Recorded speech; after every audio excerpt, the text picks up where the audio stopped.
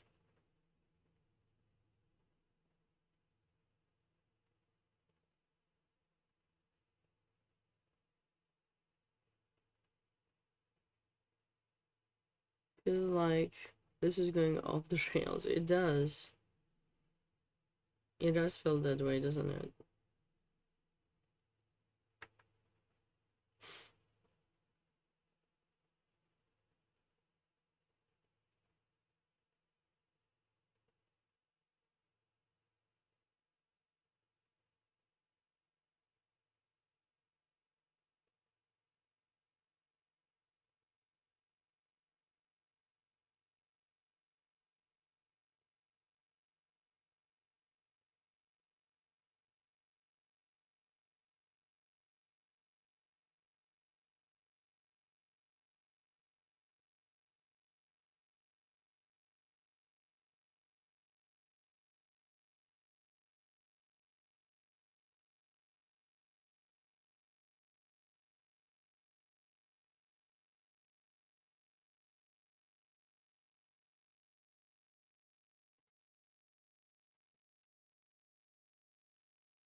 What does Wade do now? And he doesn't have time. This is looking scary. Queen b2?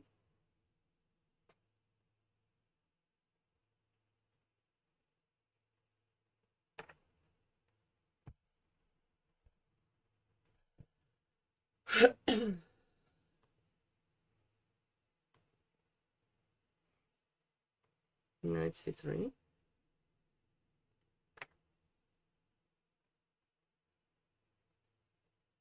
Maybe this.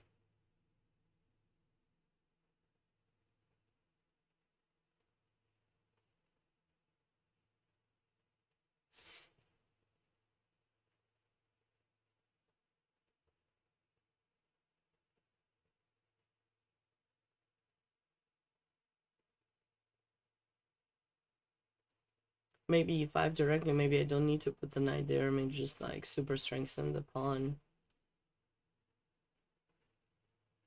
And also black has this idea, which is unpleasant. We talked about that h6 pawn. I mean, I wasn't gonna take it too soon, but you know, I was gonna take it eventually. Right?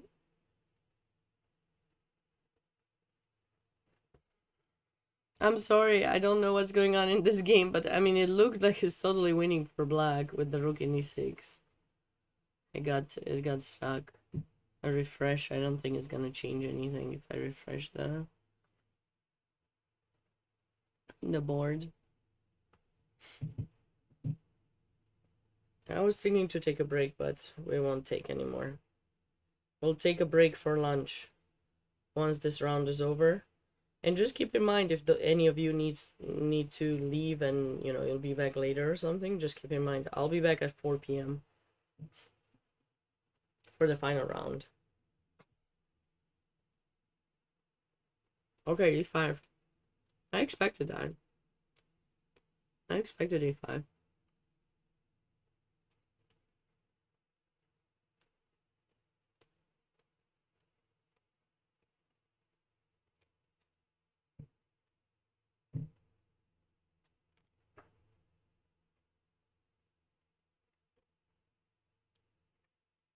Grandmaster Barbosa is trying to get more points, of course.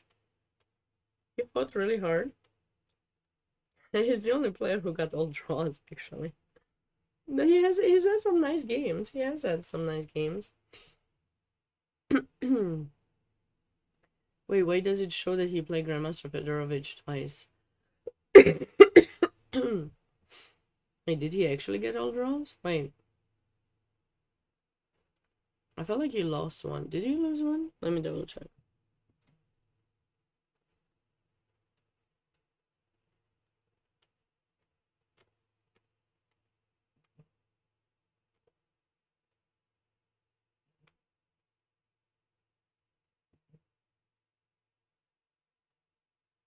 Look, he won one.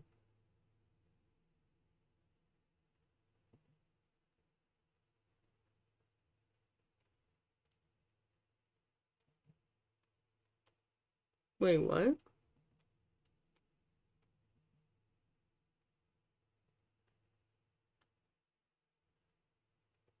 Why does it show he played against...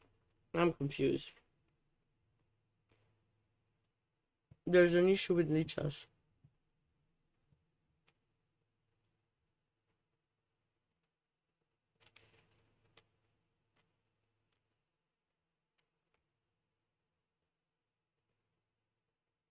He played against Michael Rode and he won one.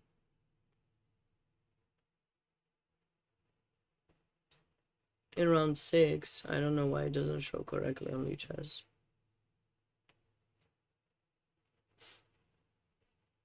Yeah, this game is not gonna get updated, I guess, for some reason. So he has won one. So this thing is not correct here. He won here against Grandmaster.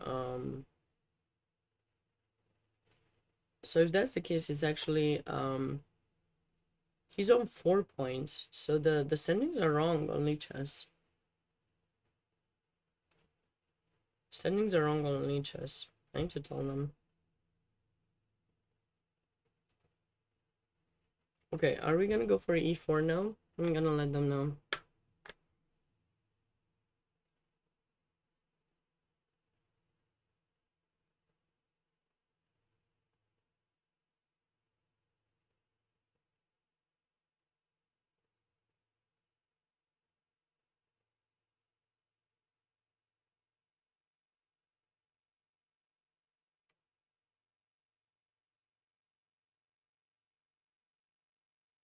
I'm letting them know now.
Okay.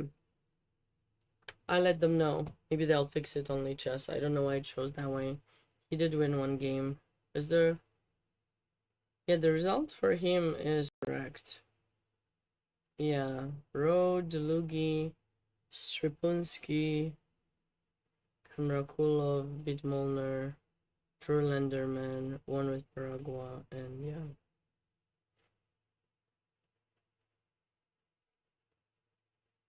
I'm surprised e4. Wait. I was just distracted for a second. So he didn't want to go for e4 here. I don't know why. Maybe because he wants to play e4 when he can play d3, but since he can't play d3, there's no point. So he went queen b7, ping the pawn, put some pressure. Okay, it does make some sense. It does make some sense here.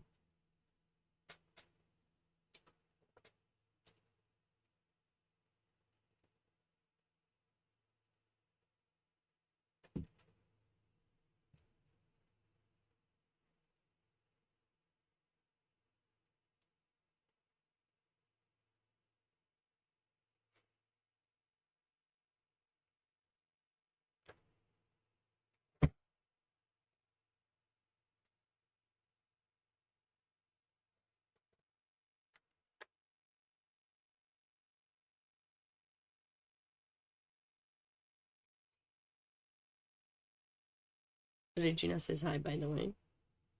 That is my cat, for those of you who don't know.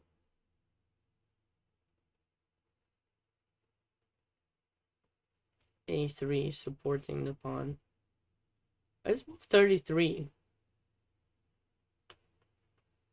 It's move 33.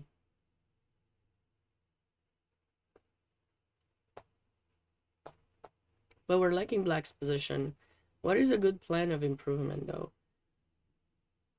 Maybe we can try to double. Maybe we can try some... Maybe rook d6. Trying to double on the d file, you know, to try to put on some pressure.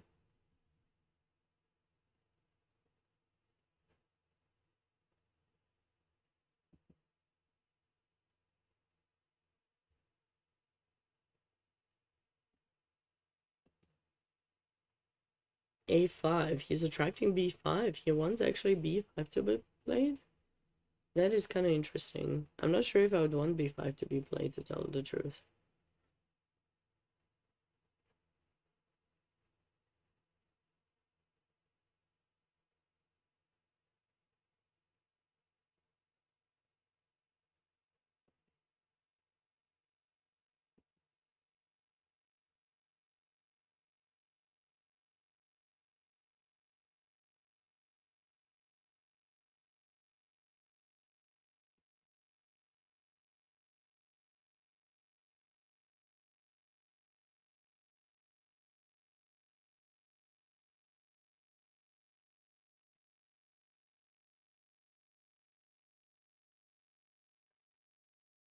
b5.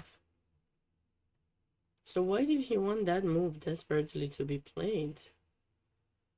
Because this just kind of closes down the position. I mean, this pawn... Ah, is he thinking to go a4 and then like queen f7? Or maybe queen f7 is queen b3, a4? Is that really gonna win the pawn?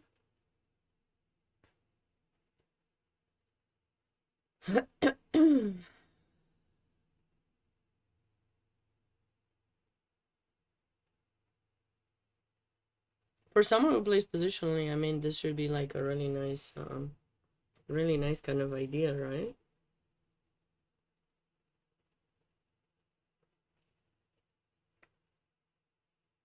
Nope, that wasn't the idea. Queen 94. Aha. Planning knight d6, queen f7 then. And knight e4. In blitz, you'd be tempted to play this, this, and this. No, but you're not ready. You're not ready to really block these, because I mean, I can check you and block you immediately. You're not actually... If you could get the pawn to c4, and even so, you would have to play c3 now for things to really work. But even then, there's check, and then I take in d4. So it's kind of hard to imagine you have something there now.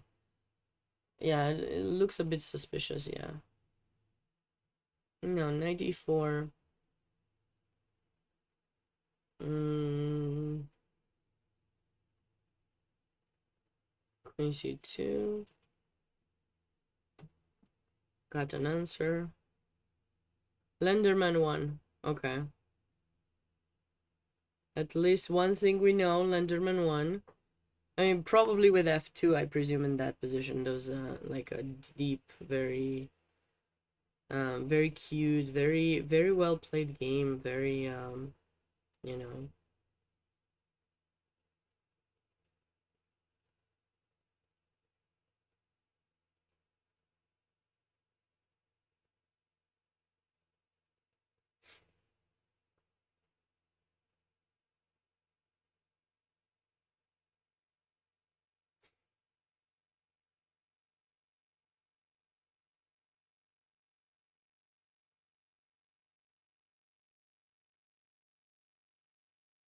Anyways.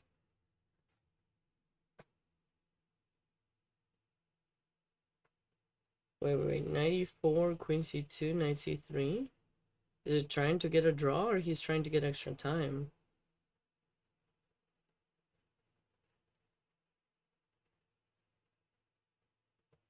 I feel like he's trying to get extra time.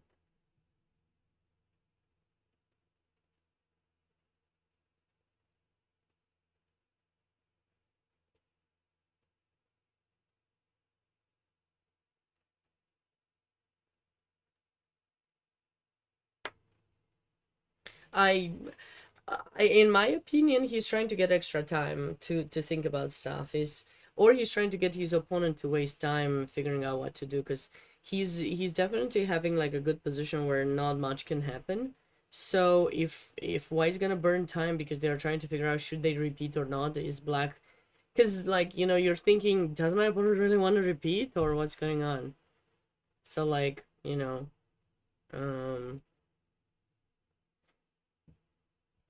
everyone is thinking if this repeat thing is gonna happen or not.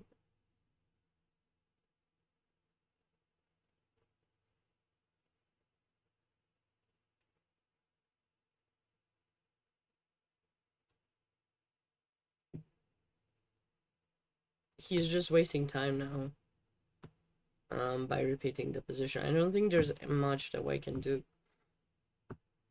Black certainly has improvement, like e4 is a thing. Queen f7 is a thing. White is trying to figure out how to get some counterplay. He might even be contemplating sacking the rook there, I feel like. The only problem is I would sack if I could somehow magically, like, see, maybe that's why Black is not even playing this move e4, so like, okay, pretend like White plays this just to kind of see. This is why I think Black doesn't play this, because this position, I would be happy to play it with White, right? The pawn structure is better. I have, you know, some weaknesses. I can bring my knight to d5. I have a protected pass pawn, you know. But here I don't know, going back and forth, this seems a bit strange. And now, White took, but he did burn how much time? He burned like 3 minutes here, not 2 minutes. He burned 2 minutes to take in d4. I don't know if I like this. Like, why would Black, having so much better position, why would Black allow White to have a protected pass pawn? Any endgame that's gonna be like, you're gonna be so mad at yourself. Why did you even, you know? Why did you even think of doing that?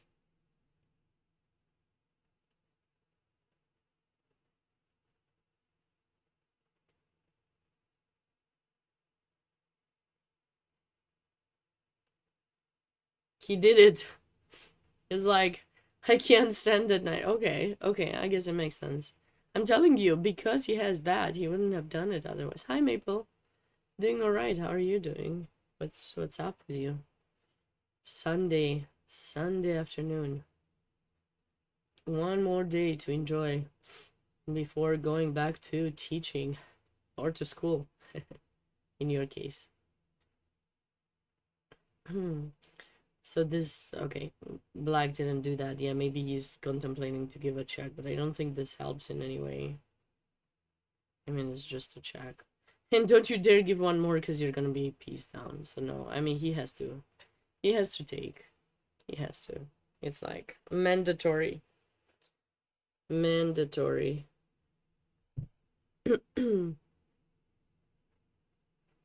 Okay, Queen e7. Queen e7 is hoping for this to trade the queens and then play a rook 2. Which one of these two pawns should they take? Maybe this one, so we have a pass pawn, so rook e4, rook c1, I don't know, somewhere, rook somewhere. And if you play b6, yeah, sure, I'll switch over and take that pawn first. No, rook e7 is deep.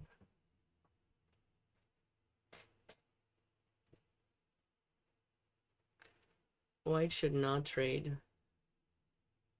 Under no circumstance.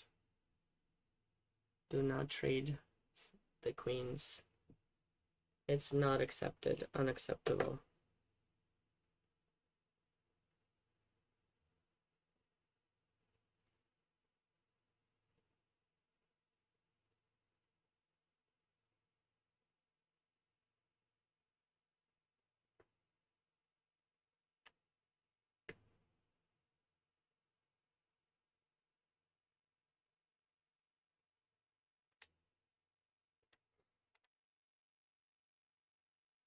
But what to do with white? He only has 30-something seconds. King F1 maybe? To stop the trade, but then there's Queen E2 check. Queen B2? Queen B2, what about Queen E1, Queen E4 and trying to trade the queens? Queen B3. Yeah. Queen B3, still Queen E1 check, King H2.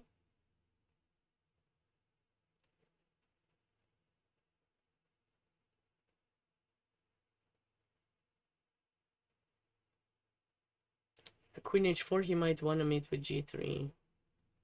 Queen E5, that is.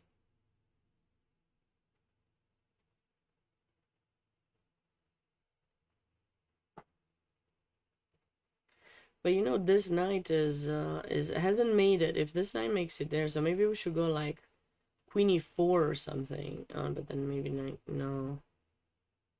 I like Queen E4.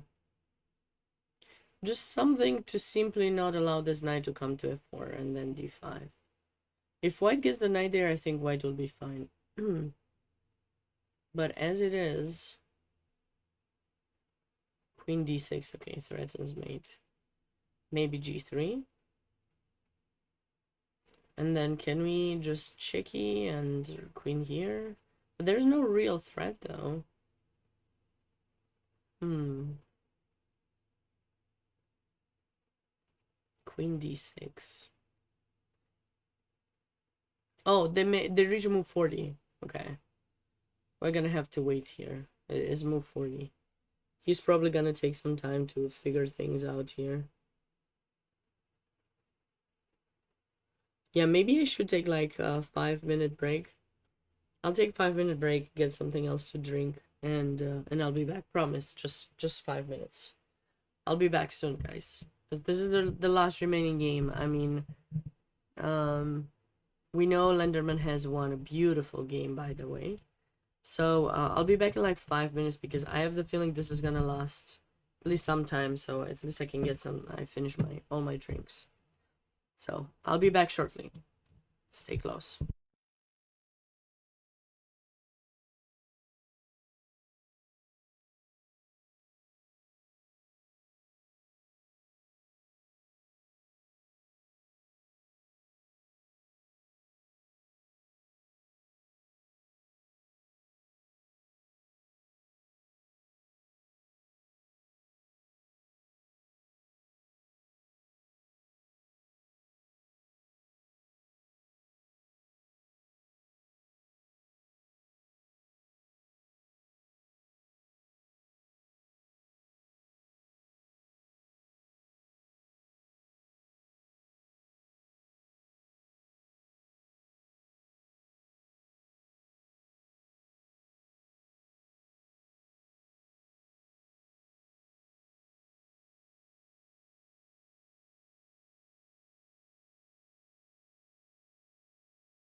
Okay, I'm back as promised.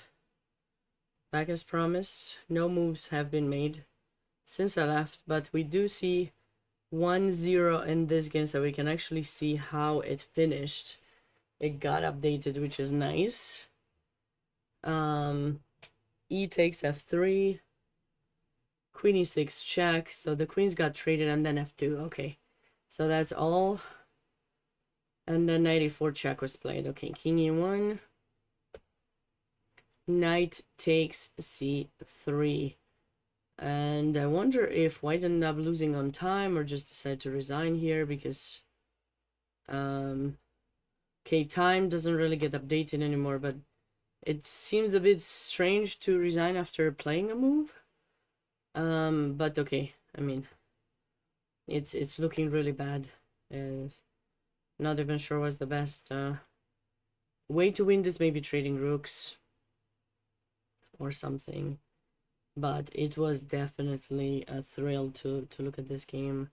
Did not expect the game to be that powerful. Like it's powerful in the sense. Okay, black was just simply outplayed his opponent, but it all started with a bad choice in the opening. So, like, you know, something I always like to tell people, and they ask me, you know, do you recommend opening, study, blah blah, all these things. Like, it's not. It's if you watch my streams, you know I'm not a huge um I'm not a person who highly emphasizes on opening knowledge or opening memorization, better said. Like I like to memorize the opening by understanding what exactly is happening rather than just memorizing, you know, those long 30 move lines that eventually lead to an equal position. So I'd rather, you know, just play something that still gives me a bit of creativity. Now I know it's not agreed upon by all coaches, but I myself like more not to be so focused on that, because I think most games don't finish. I mean, don't you're not gonna lose a game just because you made like a mistake in the opening. But if you systematically end up making bad moves, obviously you're going to lose. But if you can get out of the opening with a decent position and you know what your plans are, how to set up your pieces, and how to proceed further, then I think you're certainly going to get something good, whether you emphasize a lot on opening prep or not. But again, this is just my view, my personal opinion. Do with it as you please. This game, it just kind of showed that white has made systematically some wrong decisions, which led to a worse and worse position as it progressed. Like, first of all, okay, this line, I think here after knight d4, I think bishop c4 is the move that is played. But okay, knight f3, okay, fine, bishop d3. And I think it is very important for white to find a fast way to give a purpose to this bishop, otherwise it's just really in the way of the development. And then I felt that there were a few moves that were waste of time. Now I don't know how this is played. I don't think it's theory. Castle makes the most natural sense to me. b3, bishop b2 makes sense. Knight e2 makes sense. Taking the knight and knight e2 makes sense. Anything else is just kind of delaying the development, like a3 h3, you know, like I wouldn't pick that to be something for white to play. And then as the game progressed, like white still didn't castle. White ended up moving this knight, which they moved already. And then black says, okay, I'm not gonna trade it because your knight in d5 is actually exposed, so I can actually chase it away and give myself more space and help my development. And then again, like maybe here this was white's last chance to just take this knight, put the bishop back to c4. I think this is kind of a nice diagonal for the bishop. And then it has, like with a3, it gave itself like a hiding spot, right? But then no, bishop e2 was played, and then slowly that knight ended up maneuvering just a tad too much. Like, okay, it's fine in e3, just get some development going. I don't know, castle, bishop d2, something. But then the knight went to g4 and it gave black this f5 with tempo. And then I loved how Lenderman developed, right? So right now he's connected his pieces, and now he's slowly supporting the center and just start marching like e5 and d5, and just, you know, in 20 moves suddenly you have a way more passive position with white than you could ever hope for. I mean, it's just, who would have known that you can get a position like this with so many pawns of blacks just totally cruising through, and they can always push forward if they want to, and you just have to choose this passive approach. I mean, it was, I not his day. I'm just gonna say I really loved seeing Grandmaster Strapunski's, you know, play game by game. Past 2 rounds have been kind of tough for him because he lost yesterday too against Mackenzie Molnar. Maybe all went back downhill from him since he drew yesterday morning against Grandmaster Durabek Amrakulov, because he was definitely winning that game. So maybe psychological wise, it was hard for him to come back from that. That can happen to anyone.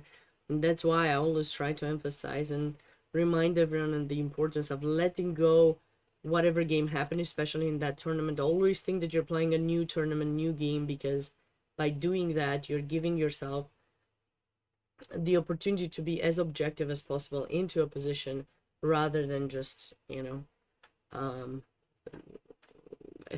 dwelling on the past and then getting tough situations. So nice win by Lenderman, tough one for Grandmaster Strapunski.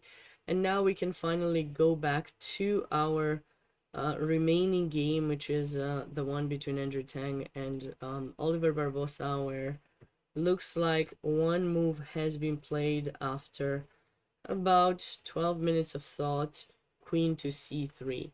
This position, I think, likely could end in a draw. Of course, material-wise, technically black is a tad better, but I'm not really seeing clear ways to win. But considering this knight is badly placed, there could be chances to try to have some improvement with black. So we'll see. We will see what the position will bring. Do you guys have any question, anything you wanna ask?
One second, I was just...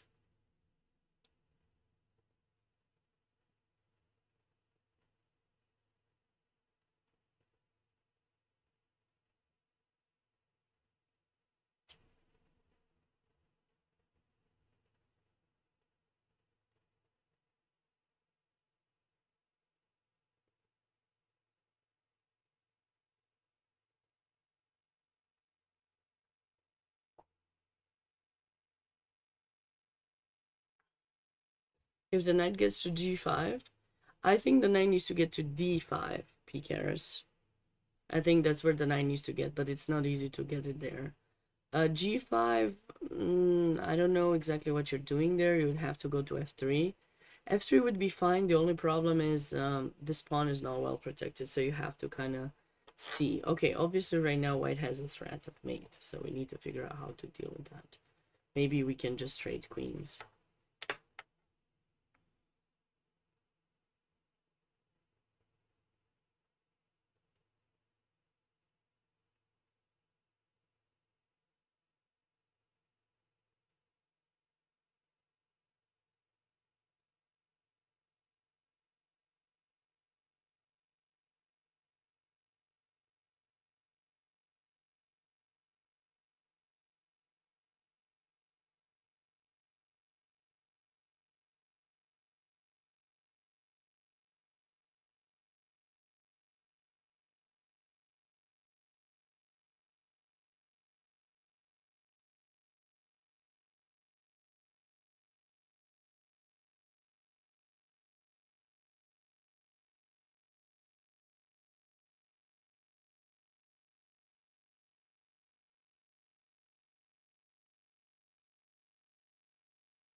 That was finished before F1 starts or not?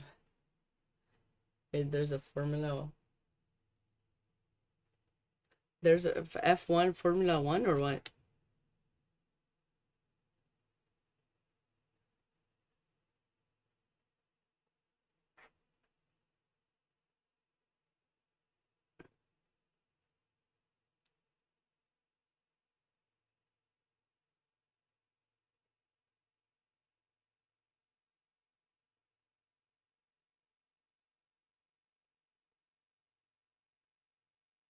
There's a race today. I see. I see.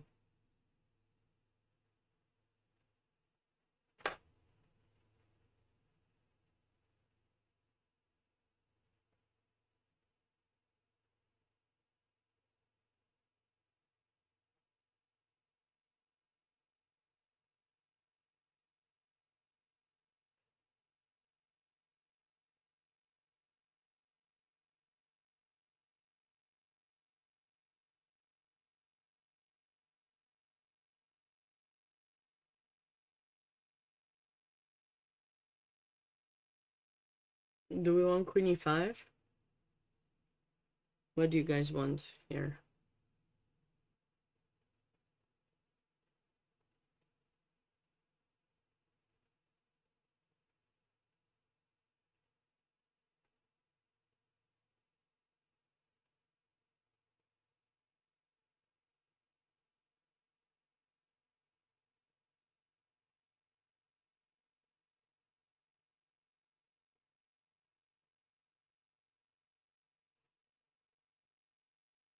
Or do we want to go like maybe Rook E7?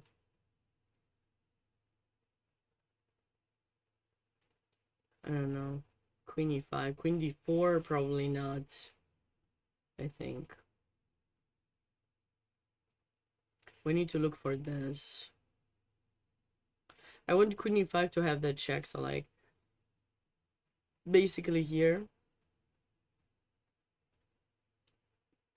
if that happens, I wanted to have the ability to go Rook C1 and take this pawn, and then of course go back and grab the B pawn in case. But yeah, it's basically what we wanted. Rook E7 was your first choice, but Rook E7 I think I can take an A5 again. I think my position is relatively good.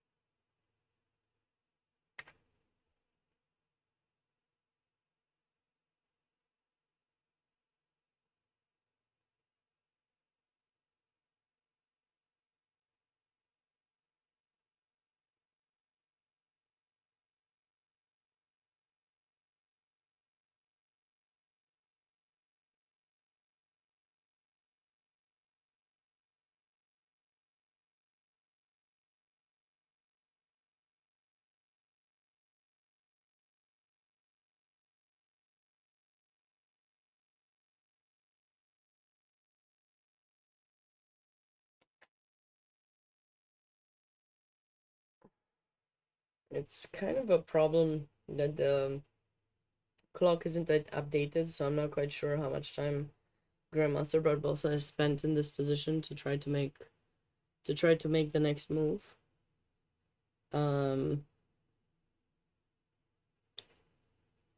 It's like maybe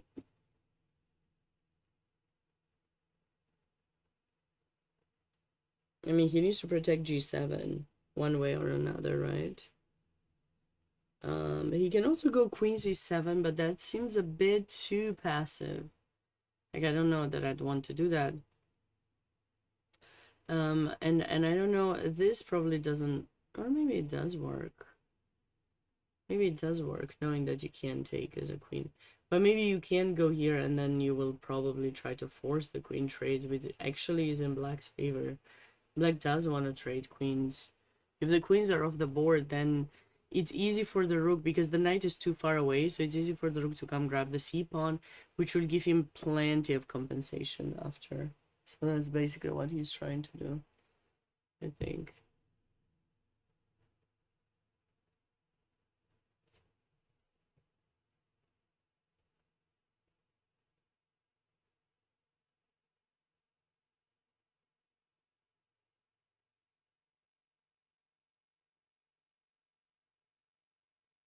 So what shall we do in this position? Queen e5. I vote Queen e5. Anyone else with me for Queen e5? Is he gonna play it though?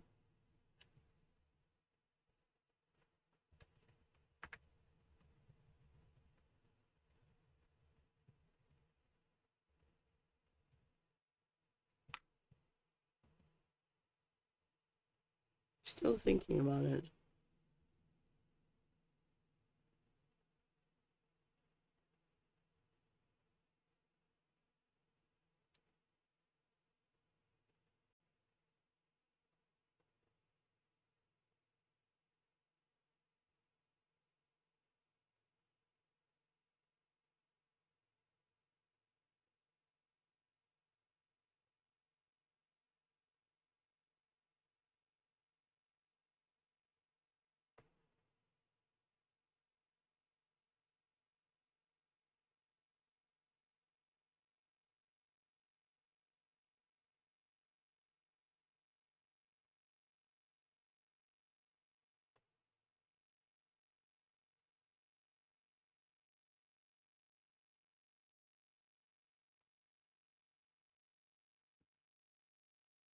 Queen e5, Queen e5, Queen e1. Yeah, that's what I said. That's what I said, Twisted. And that was my line that I showed earlier. That's why I was suggesting Queen there. But it's just the clock isn't updated, or he's still thinking. So we're not seeing, we only see the update on the time when he's gonna make a move, I think. So that is the only thing that's stopping us now. That's why I want to take a short break, because I didn't know what was gonna happen. How long they would think. So as long as he doesn't make a move, we don't know how much time he has left. All I can tell you is the next round is at 4 p.m. That's all I can tell you, because I know for sure. So, you know, you probably don't want to spend that much time. If you're asking me what the pairings are for the final round, I can let you know in just a moment. So, round 9, we'll have Grandmaster Mackenzie Molnar playing against Grandmaster Michael Rode. Alex Lenderman against Durabek Kamrakulov, Mark Paragua against Alexander Strapulski, Oliver Barbosa against Max Telugi, and John Fedorovich against Andrew Tang. So those are your final round pairings. Yeah. Those are the final round pairings. And it starts at 4. Final round starts at 4 p.m. Probably don't want to spend much time. You're asking me what the pairings are for the final round. I can let you know in just a moment. So, oops.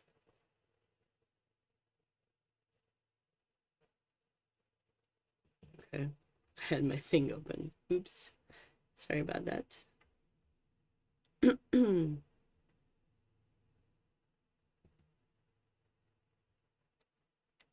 Just want to...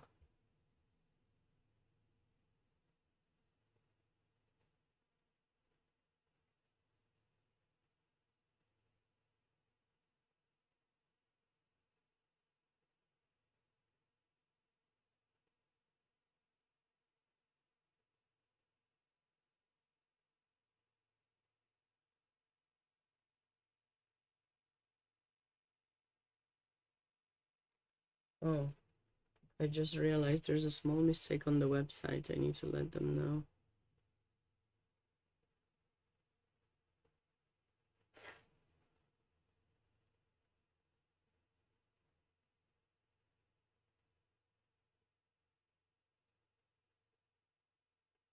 One second.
Okay. You get to see ice sculpting? What is going on with this game? It's been a while. How many minutes has it been since you made any move?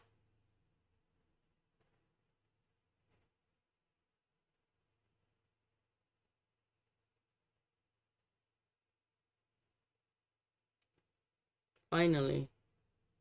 Okay. He had that much extra time? Queen e7 he chose. Okay.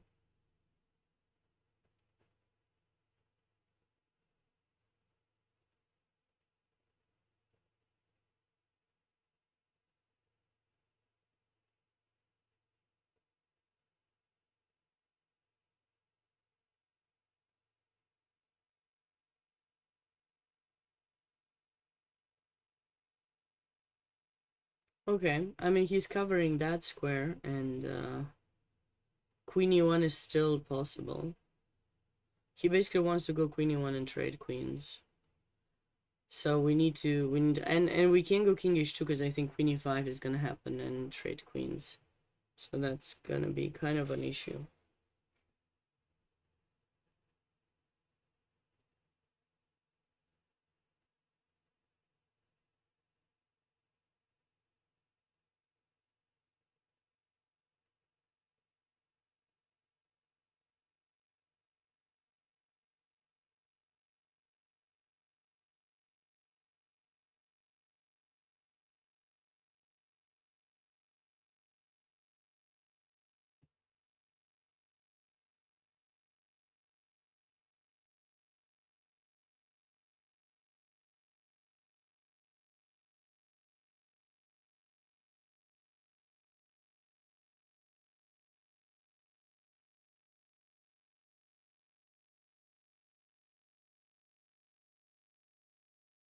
What is Queen B? What if Queen b2 now?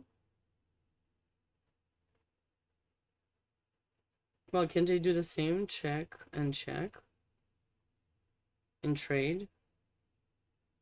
The problem is, like, this pawn is gonna be lost. I'm just having some trouble figuring out. We need to get the queen away from the diagonal so that he doesn't get to win it, I think.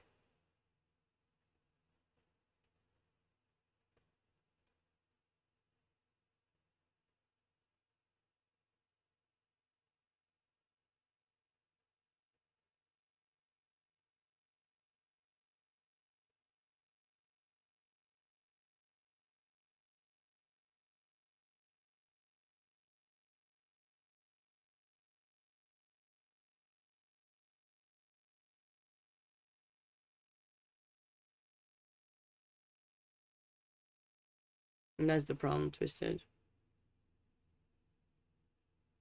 Okay, the time got updated. Wait, it was 34. Now it shows 17?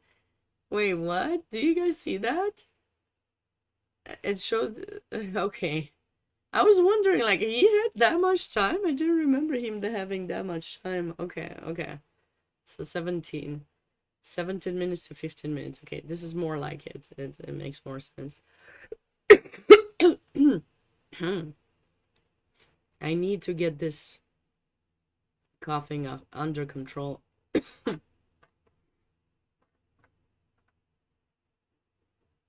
And this is Lichess. This is Lichess. No, all good. We like Lichess. Well, I do. I mean, I don't. I like both. I got no problem with anyone.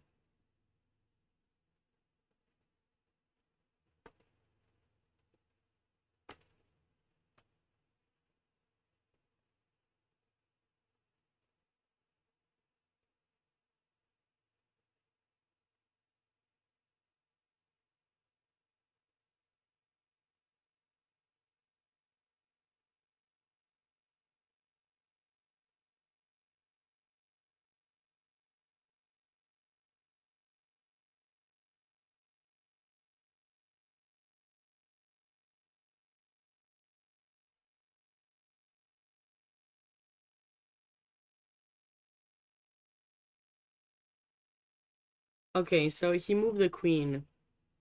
No worries, Jake. Queen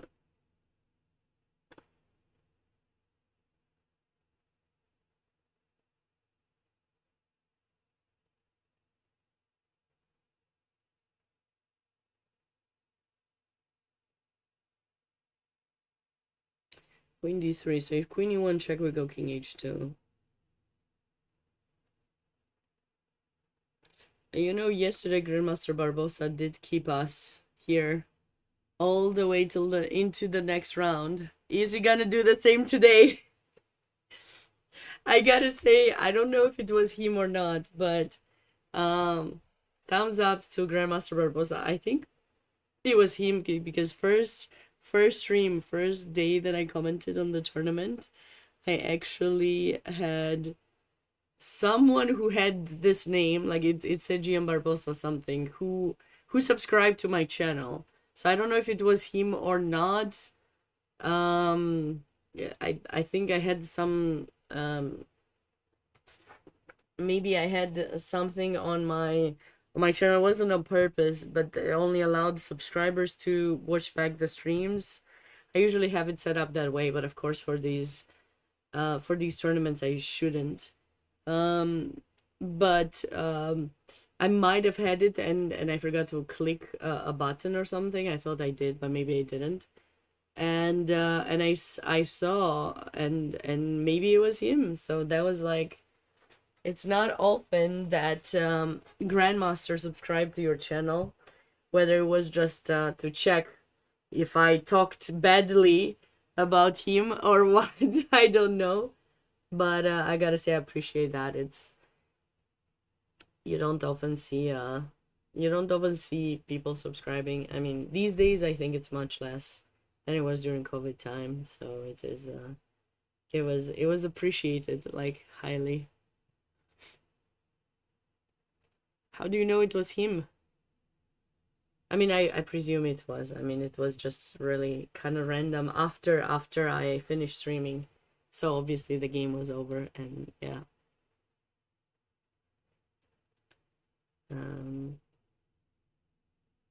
Usually it's hard to. Queen c3, huh? So now basically if we check king h2, queen d6, maybe, and now queen d4, doesn't that just kind of force the trade? Maybe not. Maybe you're just like, nope, and now you can't go queen e4 because I'm taking your rook. Haha. Okay, he's got something planned here. He's got something planned in case of a check, but I really don't like this knight. I don't know, he needs to find a way to get it into play. I don't know how he's gonna do it, but For his own sake, it would be nice if he got it out.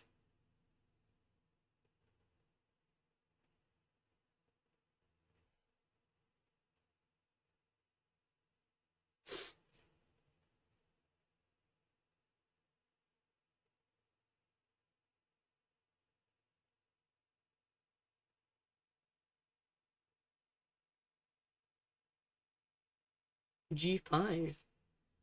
Ooh, that is a move oh, I love that.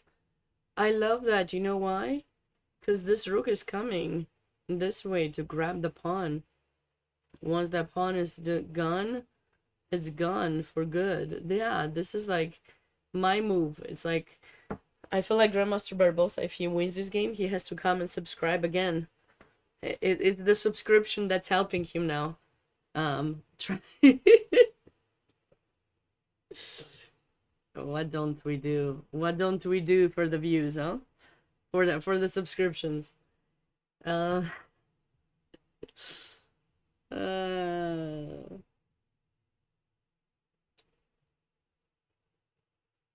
Tier 3, yeah, definitely Tier 3 subscription, yeah, not any kind. Amazon Prime is not accepted anymore. We only take, you know, how they say MasterCard and Visa, you know? And that's all. You have Maestro or something else? Sorry. Doesn't work here. I'm just kidding, guys. No, but G5 is really saucy indeed. Because, like, I've been talking about this knight forever. I just wasn't thinking.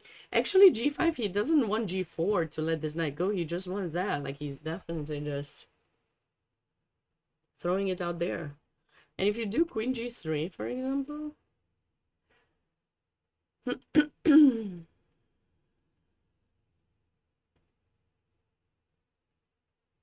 I wonder if he wants to go G4, but G4 doesn't really, like, help much, but maybe he does.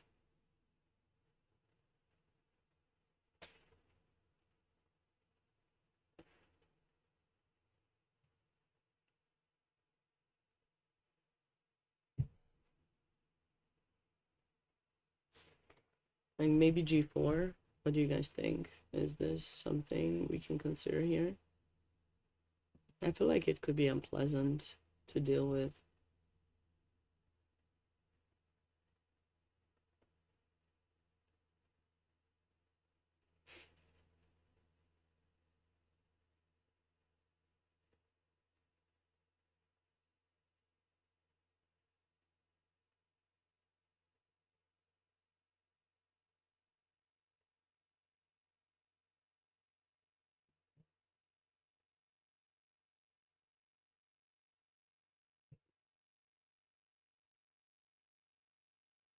Okay.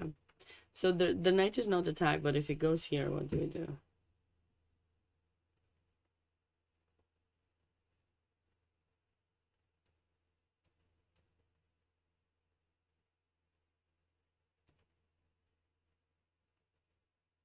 Maybe this one.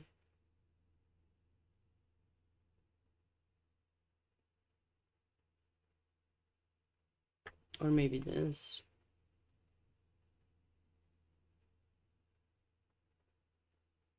Yeah.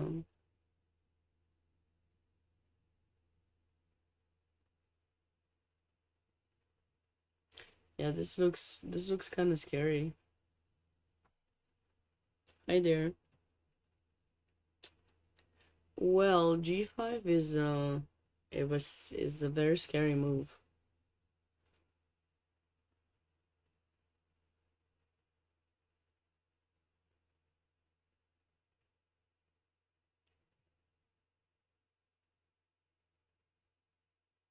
What about queen takes?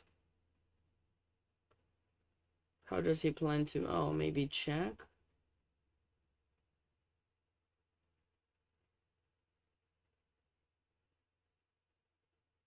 Check. No checks for you. And, yeah. This is very strong. I would give that move a double Islam.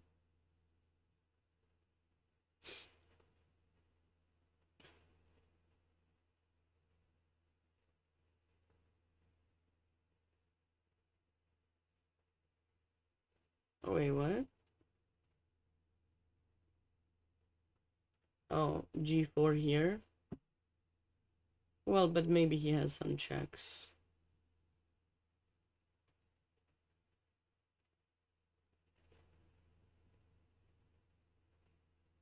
I guess we can just go back, sure. You got a point. That can be unpleasant. Basically, g5 is just... I don't know what to do.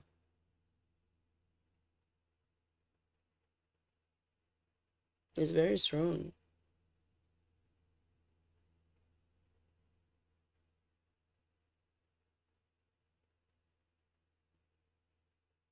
Yeah, rook d8 was also good there. Yeah, king f7 too. King f7, there are some more checks.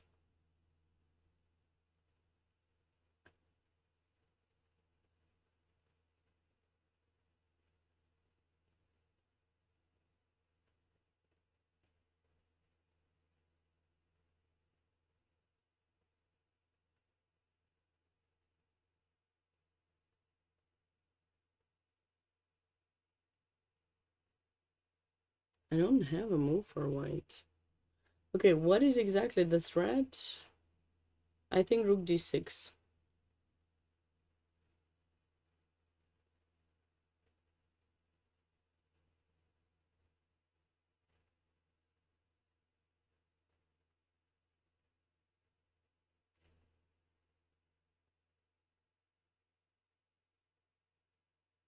What do you mean sweet chops?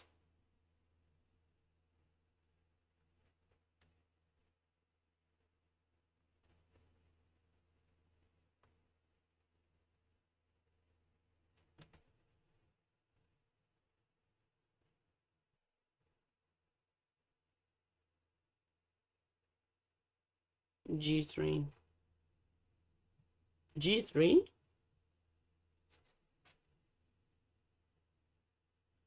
Oh, really?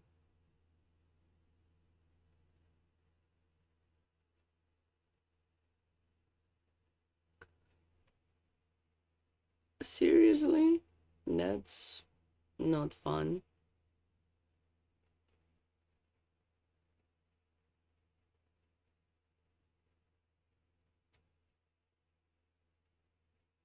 That's not fun.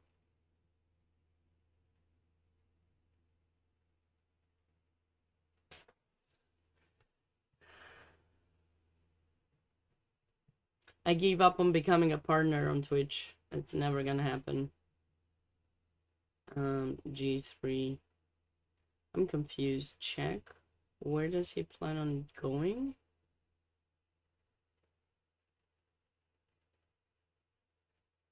H2 presumably, and he's hoping for this move to mate him, but it ain't happening. So now, what about this move? You're gonna play f3, really? Is that what you're planning on doing?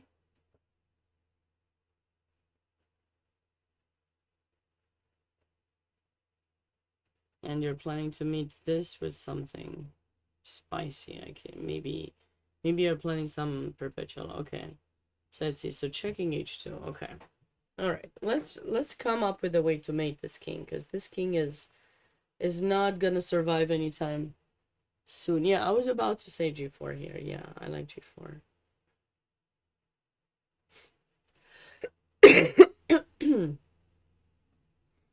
I was about to say g4. And maybe we can go queen g5, huh? Because you got no checks other than this one. I mean, yeah, g4, I'm loving it.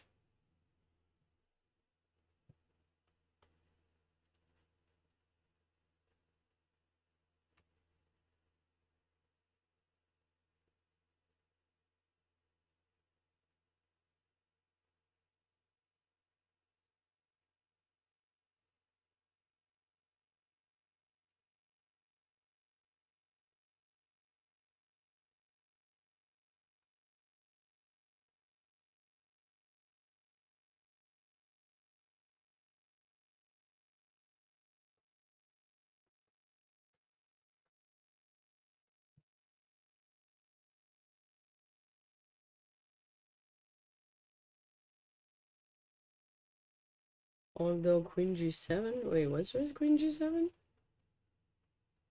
This is lost. This is lost for white.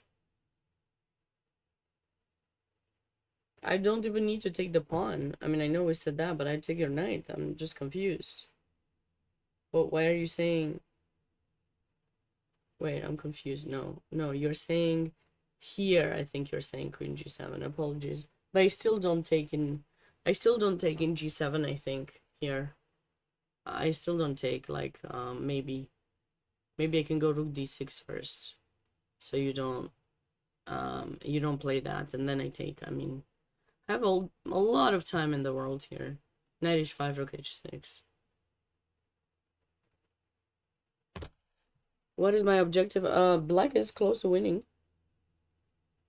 Black is... that knight is dead. If the knight was in were in d5 instead, it would be maybe I would say it's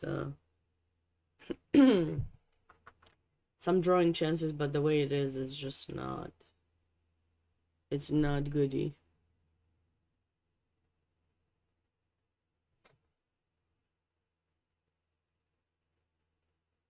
Yeah, g4. I mean, I think g4 is just necessary here.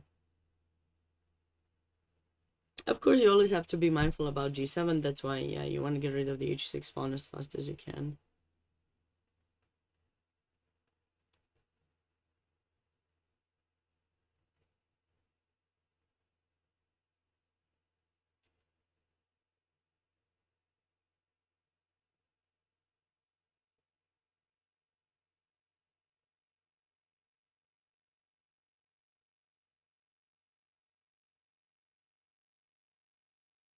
This is the last game going from round 8. Yeah, one more round at 4 p.m. So in an hour.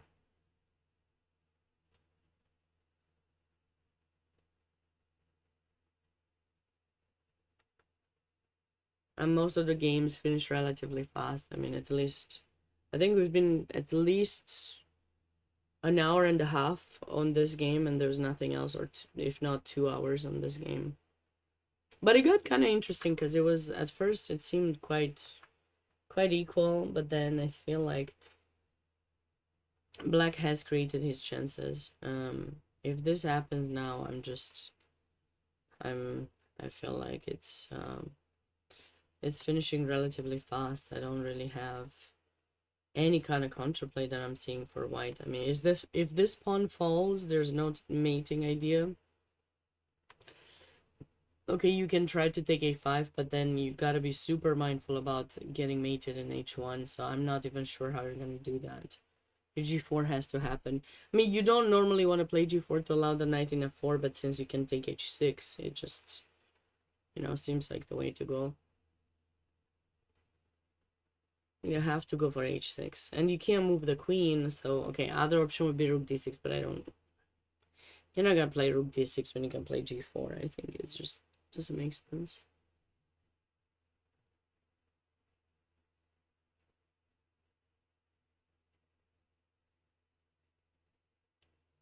Queen takes a5 after g4. I mean, don't you just drop the knight?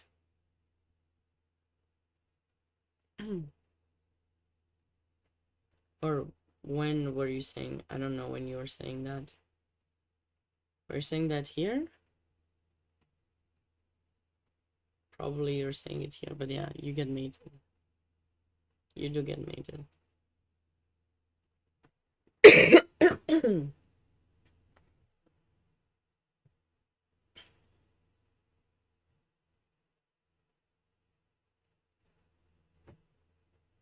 He's definitely trying to get one of the leaders down. I mean, if he wins this game, he'll be on 4.5, I think, right? They fixed that result. Okay, so he's on 4 points. Oh no, if he wins, he'll be on 5 points, actually. Resigns looks good for white, yeah. Yeah, he got outplayed, definitely. I mean, it's not easy to play this tournament. Also, I haven't really seen Andrew playing lots of classical chess. he's mostly played, you know, faster time control. But I think I understood someone was saying in the chat the other day that he's trying to get to 2700. I don't know about that. I know he has a full-time job. That's pretty much all I know about him. And I know he needed to take some time off last year when he had to play in the US Championship. So maybe things have changed since we all change the plans in our lives based on different things.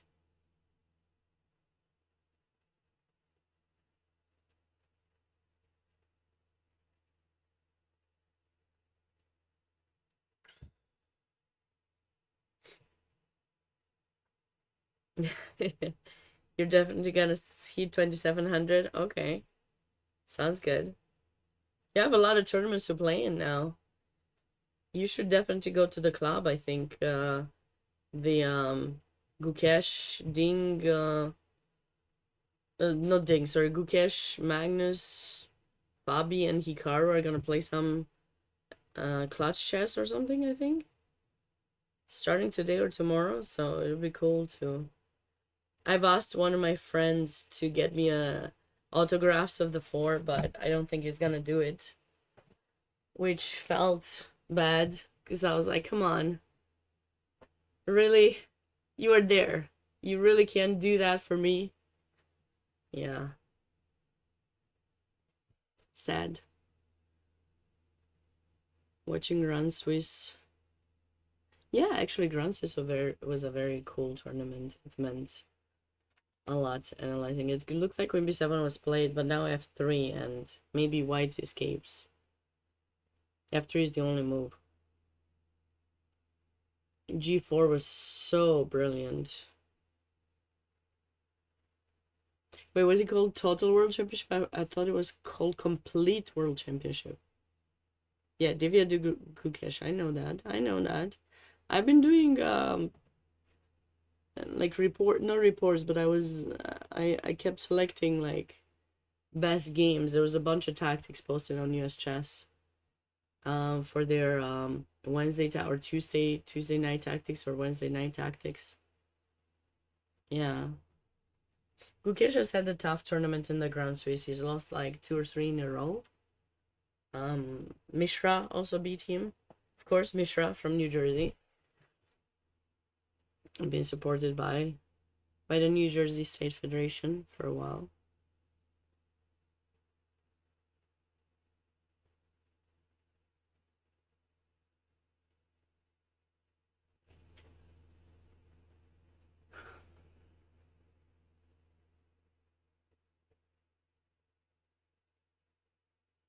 Candidates is not the toughest. Okay.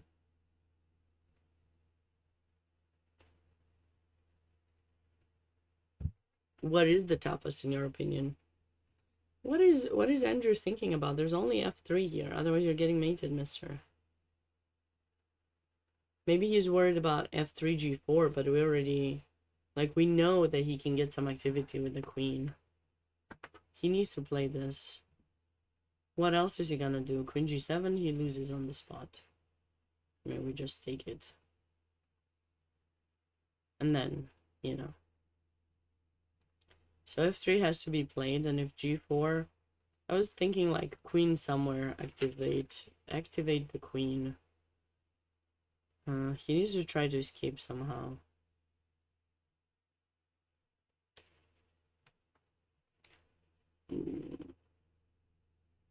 I see.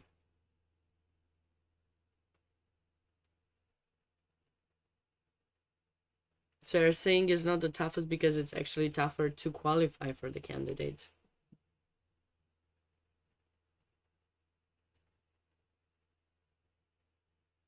Okay, for Tata Steel, they are inviting usually top players based on rating, and maybe they have, you know, the previous winner, and then sometimes there was someone, the person who won the Group B, right? A local one, but a lot of the times it's been, of course, Giri. And Tata Steel is a pretty strong tournament, of course.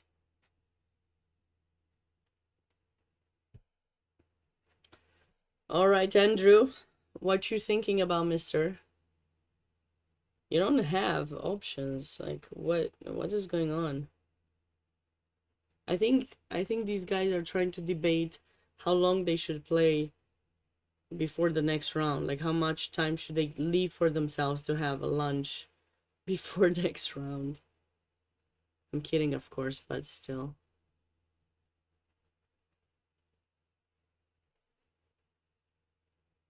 No, there's no way knight g1 is something to think about. Because rook d6, I mean, right? Like it doesn't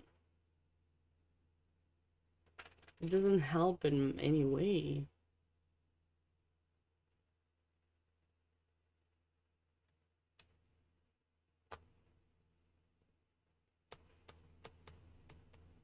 Okay, f3. But he spent like 4 minutes to play f3. That's not... No, I know, it's just... Okay, f3 is good. And now...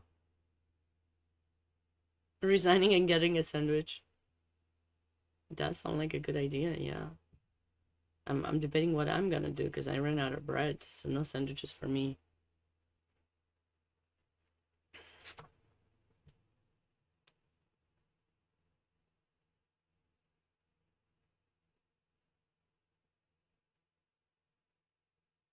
Charcuterie board.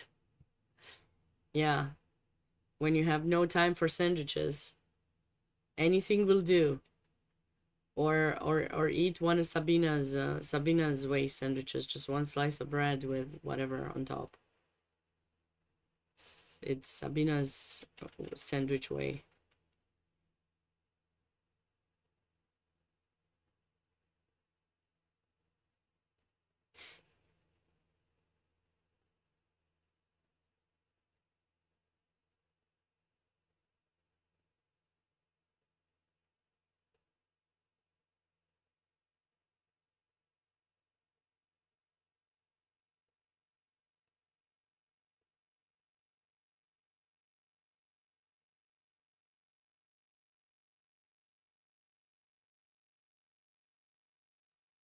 So g4, are we going for g4? Open face sandwiches. Yeah. They are very trendy in Europe. It's a European thing. If you're not from Europe, you don't get it as much, I guess. Or maybe you do, Jake. Maybe you do. Queen back to e7. Because he's trying to go queen e2. Okay, makes sense. Makes sense.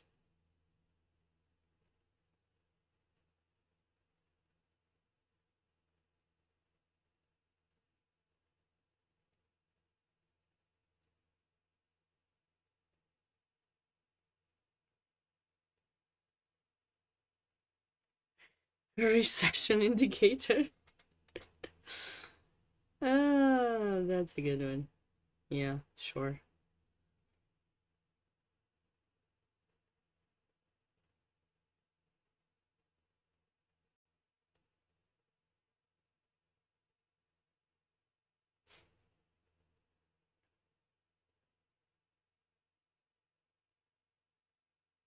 So what do we do now to stop this? Knight f2, king g2? Knight f2 maybe. And rook d6?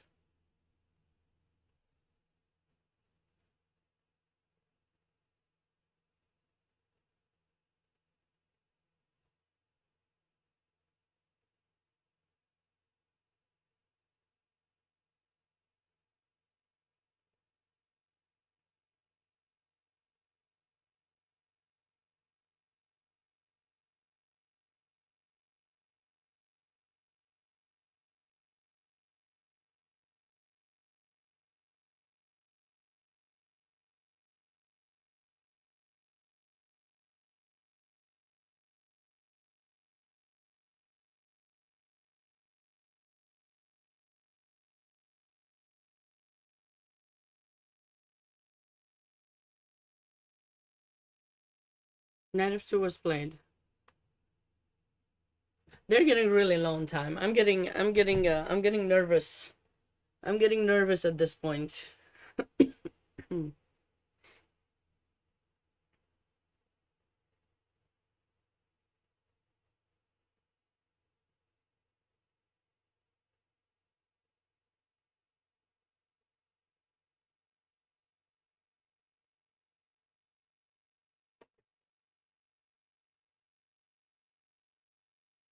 I'm getting very nervous.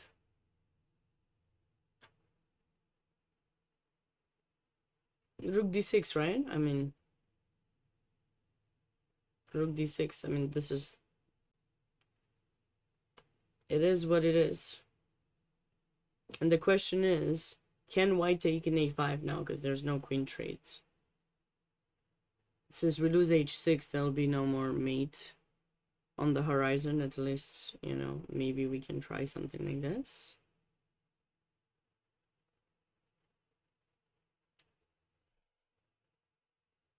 Yeah, rook d6, okay. What do we do? Queen takes a5.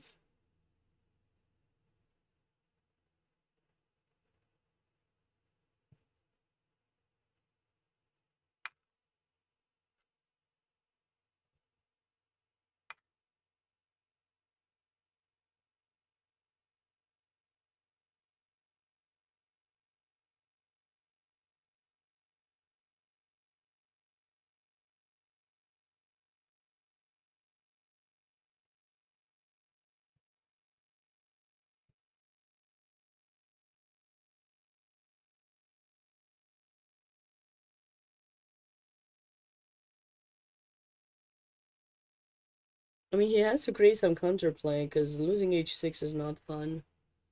At least his knight is not that bad anymore. He brought it. I mean, it looks much better here than it would have ever looked in h3. Okay, he took it. Rook takes h6, king g2.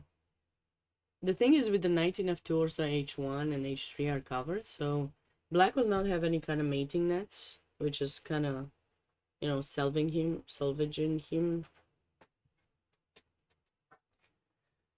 from a tough situation. And then I don't know if g4 even creates any more threats that are annoying, and we'll have to be mindful about the b pawn going forward now.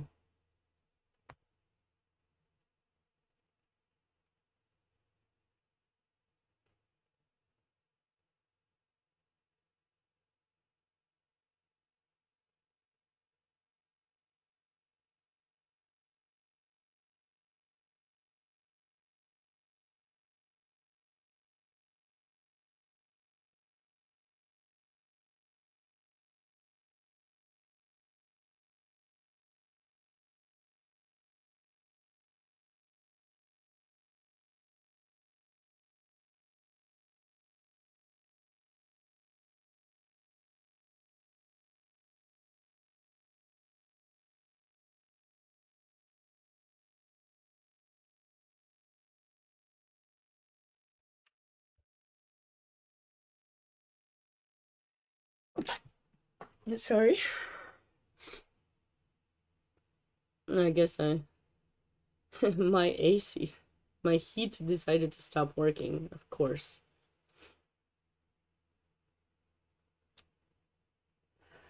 When one thing goes wrong, everything goes wrong, you know what they say. He did not take an h6. I think he's worried about the b pawn going. Thank you. The b pawn going to b6 and stuff. But why can't I just go back? Sorry, you take an h6. Okay, what about king g2? He wants to go g4 now, I think. He's trying. The thing that I don't like about this position is that he's trying to kind of get his opponent with tactical tricks. And I'm not sure that is the way to play necessarily in this position. Because, like, you know, okay, I don't know, maybe I can just go back to c3. Queen takes. But then maybe he can go king. And maybe I just go back to protect the pawn, and then you take here. Maybe I just go like king g1 so that... But I guess g4 is still an option.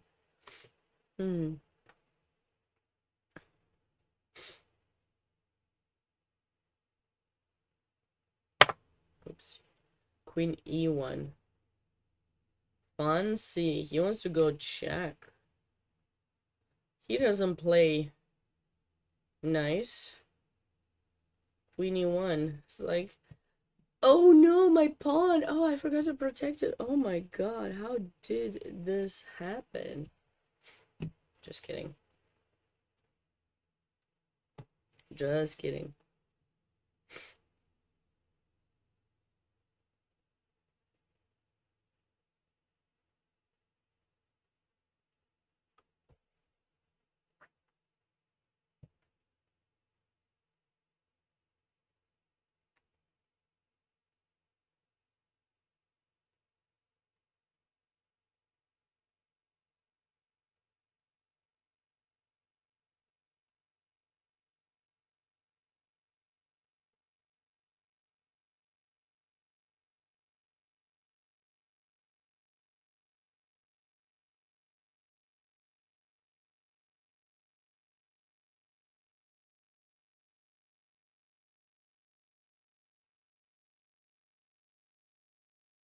Okay, we need to take an h6. Why? I'm not sure why he's thinking that much here.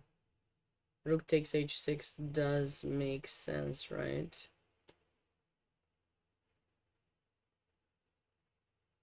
Yeah, I feel like white can try to hold on. But you know, yesterday Grandmaster Barbosa did trick Grandmaster Rhodes and he did lose on time. But okay, here Rook h6. I don't know. I'm not seeing a way to stop the perpetual, which is kind of bothering me. Maybe just check King g2, and then maybe Queen f7 so that you don't check me. This is a way to try to stop. Oh no, he played King f7. Okay. The engine just says 0-0 now. The engine says 0-0. I was just curious about its prediction about this game. Let's go back there where there was g4. I'm just curious if he missed that g4. Was it here? Yeah. Yeah, -4 here for g4. G4 would have sealed the deal. It went for -4.4 to -0.8 by playing Queen b7 here, seems like. And now it just looks like it is equal. Interesting. Black. Oh. You guys are right. Maybe white will get the draw here. Queen e5 is very unpleasant. It's like, now these two pawns are hanging. These are serious pawns to lose if you lose. And you don't mate the opponent, basically. And Andrew is pretty good with bullet. Now, we know that. We don't know how good he is over the board bullet, but you know. Yeah, but here's what's gonna happen to you. King g2, and when you go queen c8, I think he's gonna check you. And then I think white can just start marching the a-pawn. And you got nothing, you just got a passive queen defending your two weaknesses.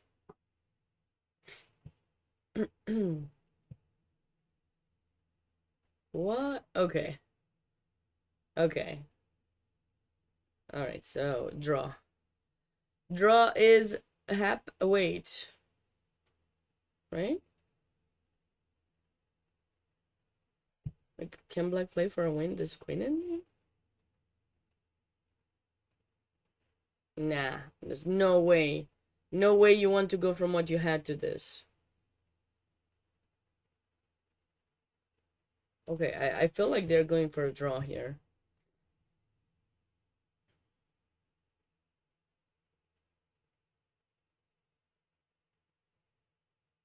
Like, hello? Hello, hello. Definitely going for a draw.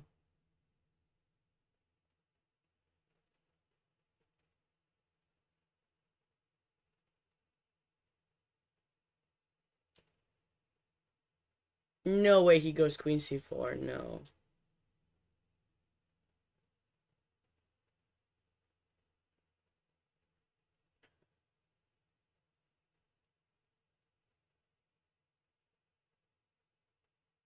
No, there's no way.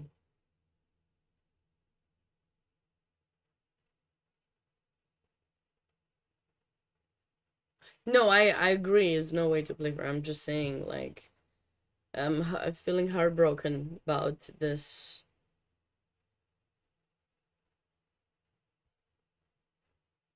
He's playing for the loss. Wow. Okay. No, no. I feel for him because like the G4 was so like I thought that's why he played G5 to go for G4.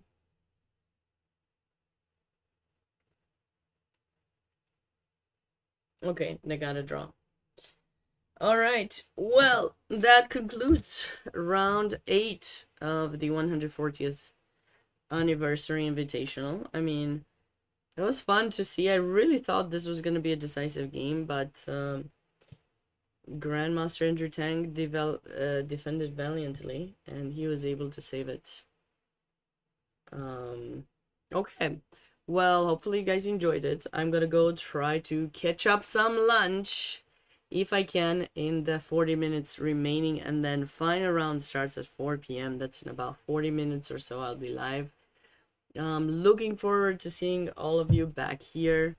If not, well, certainly hope to see you on one of the streams. If you haven't hit the follow button, please feel free to do so. Appreciate all your support and hope to see you very, very soon. I'm gonna send you on a raid and head out. So